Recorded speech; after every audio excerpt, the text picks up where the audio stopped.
Dreamscape presents The Ultimate Guide to the 2020 Election, 101 Nonpartisan Solutions to All the Issues That Matter, by Ryan Clancy and Margaret White of No Labels.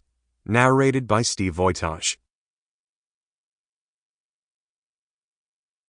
Forward.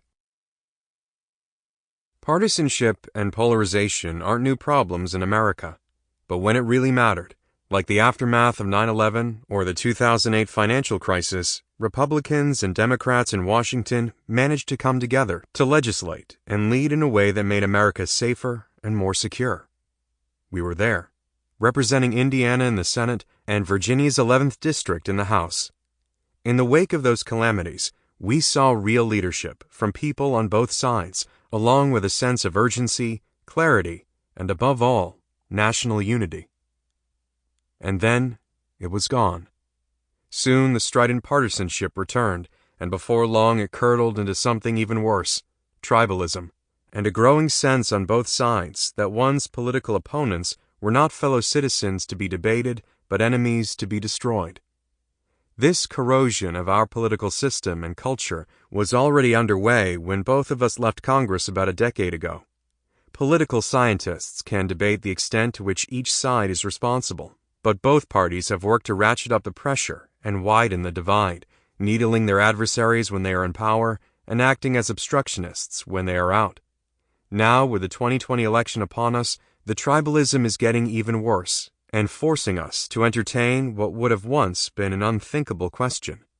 If another 9/11 or economic crisis hit America tomorrow, could leaders in Washington put aside the petty politics and work with the same sense of common purpose and patriotism that has enabled America to endure and thrive through so many dark times throughout our history? We are not so sure. And that is why we are more committed than we have ever been to the mission of No Labels, where we serve as volunteer advisors, which has been working tirelessly since 2010 to bridge the divide in American politics. No Labels' mission is difficult, but not impossible, because this organization speaks for a vast and frustrated majority that is finally waking from its slumber and recognizing the danger that the extremes on both sides pose to America's ability to govern itself.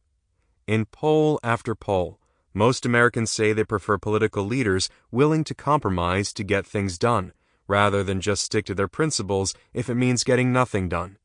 And yet, Washington, despite populated by what many Americans imagine to be weather vanes easily swayed by public opinion, has never seemed more contemptuous of the public's appetite for cooperation.